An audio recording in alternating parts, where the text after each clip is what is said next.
Hello माझ्या सर्व मैत्रिणींचे मनापासून स्वागत. तर आज मी बनवत आहे पालक पनीर. मी हे पालक पनीर अगदी साध्या पद्धतीने बनवले आहे. मी यामध्ये जे हिरवं वाटण केलं आहे त्यासाठी कांदा, टॅमॅटो, आलं, लसूण, हिरवी मिरची व ब्लांच केलेला पालक घातला आहे व तेलात जे मसाले परतले आहेत त्यात धणे जिरा पावडर, लाल तिखट व हळद वापरली आहे. मी यामध्ये ना कसुरी मेथी वापरली आहे ना गरम मसाला वापरला आहे. मिल्क क्रीमसुद्धा वापरलेलं नाही. तरी ही भाजी इतकी चविष्ट झाली होती ना की तुम्ही नक्की ट्राय करून पहा. तर मग काय मैत्रिणींनो, कशा आहात? सणांना सुरुवात झाली आहे. आता सर्वात आधी येणारा मोठा सण म्हणजे गणेश चतुर्थी. तर काय मग झाली का पूर्वतयारीला सुरुवात? आता तुम्ही म्हणाल अजून वेळ आहे, कशाला एवढ्या लवकर तयारी? पण काय आहे मैत्रिणींनो, गणपती उत्सवाची तयारी आधीपासूनच थोडी थोडी आणि नियोजनबद्ध केली तर सणांच्या मुख्य दिवसाची धावपळ, गोंधळ आणि ताण खूप कमी होतो. आणि सगळ्यात महत्त्वाचं म्हणजे उत्सवाचा आनंद घेण्यासाठी आपल्याला भरपूर वेळ मिळतो. नाहीतर आपलं आहे सणांच्या दिवशीसुद्धा दिवसभर काम काम आणि मग येतो तो थकवा. आणि हा थकवा जर टाळून आपल्याला गणेश उत्सव आनंदाने, उत्साहाने आणि हसत खेळत फ्रेश मनाने घालवण्यासाठी मी काही टिप्स सांगणार आहे. आपल्यालाही सणांच्या आनंदाचा उपभोग घ्यायचा आहे की नाही? तर मग सर्वप्रथम टिप नंबर 1, ज्यामध्ये मी एक वही किंवा फोनमध्ये तयारीची यादी करण्यास सांगितली आहे. यामध्ये प्रथम येते ती म्हणजे गणपतीची मूर्ती बुकिंग करणे.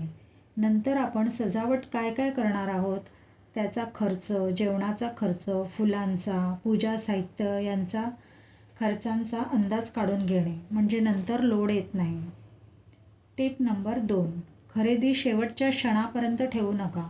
पूजेचं साहित्य, सजावटीचं सामान, दिवे, फुलांची ऑर्डर देऊन ठेवणे, प्रसादासाठी लागणाऱ्या वस्तू इत्यादी आधीच घ्या. आणि हो, शॉपिंगला जाण्याआधी आधीचे साहित्य आपल्याकडे काय काय आहे ते बघूनच खरेदी करावी.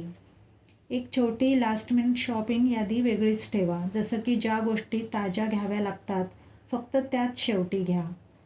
टिप नंबर 3, सजावटीसाठी सुंदर आणि सोपी पद्धत ठेवा. खूप मोठी सजावट करण्याच्या नादात स्वतःवर जास्त ताण घेऊ नका. त्यात मागील वर्षाचे सामान आधी तपासा. जे वापरता येण्यासारखे आहे ते रियूज करा. सजावटीची थीम आधीच ठरवून ठेवली तर मग गडबड होत नाही. आणि हो, जेवढी सजावट सांभाळता येईल तेवढीच करा.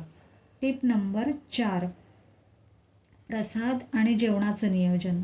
गणपतीच्या दिवसांमध्ये रोज आज काय बनवायचं हा प्रश्न पडू नये म्हणून संपूर्ण दिवसाचा साधा मेनू आधीच ठरवा.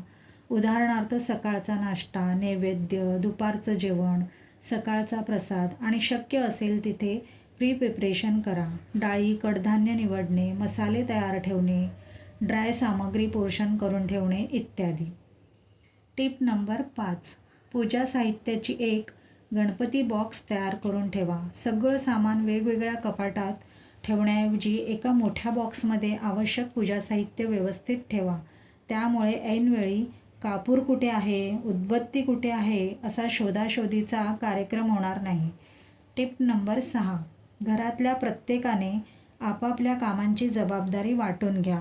त्यामुळे एकाच माणसावर सगळा ताण येत नाही. लहान मुलांनाही त्यांच्या वयानुसार छोटी छोटी कामं द्या. त्यामुळे त्यांनाही उत्सवात सहभागी झाल्यासारखं वाटेल. टिप नंबर 7, घराची मोठी साफसफाई आधी पूर्ण करा.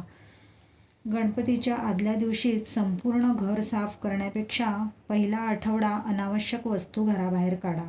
कपाट लावून घ्या, किचन साफ करून घ्या, हॉल, देवघर यांची डीप क्लिनिंग करून घ्या. आणि मग शेवटी फक्त स्मॉल फायनल क्लिनिंग. असं केल्याने शेवटच्या दिवशी शरीर आणि मन दोन्ही थकणार नाही.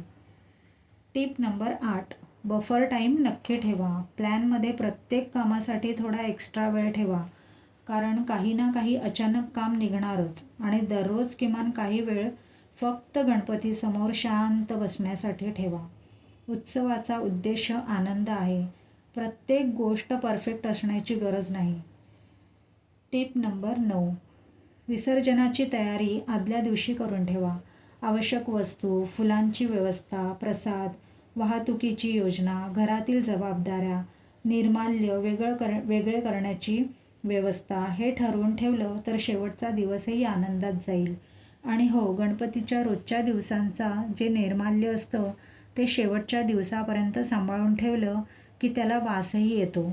आणि आता कसं आहे, पावसाळासुद्धा आहे ना, मग माशाही होण्याची शक्यता असते. त्यामुळे रोजच्या रोज निघणारे निर्माल्य आपण झाडांच्या बुंधात किंवा कुंडीमध्ये टाकलं तर ते जास्त चांगलं. कारण यामुळे आपली नदीही स्वच्छ राहते आणि झाडांना खतही मिळते. Tip number 10. प्लॅन करा तो सर्वांनी वाटून घ्या. त्यामध्ये सर्वांनी कामांची पूर्वतयारी करा आणि नंतर खूप एन्जॉय करा.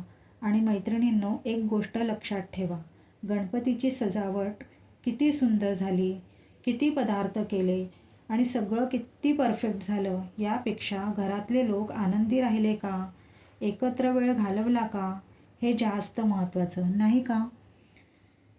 चला तर मग येणारा गणेशोत्सव अगदी आनंदाने, उत्साहाने, हसत खेळत पार पाडूया. माझ्या सर्व मैत्रिणींना मनापासून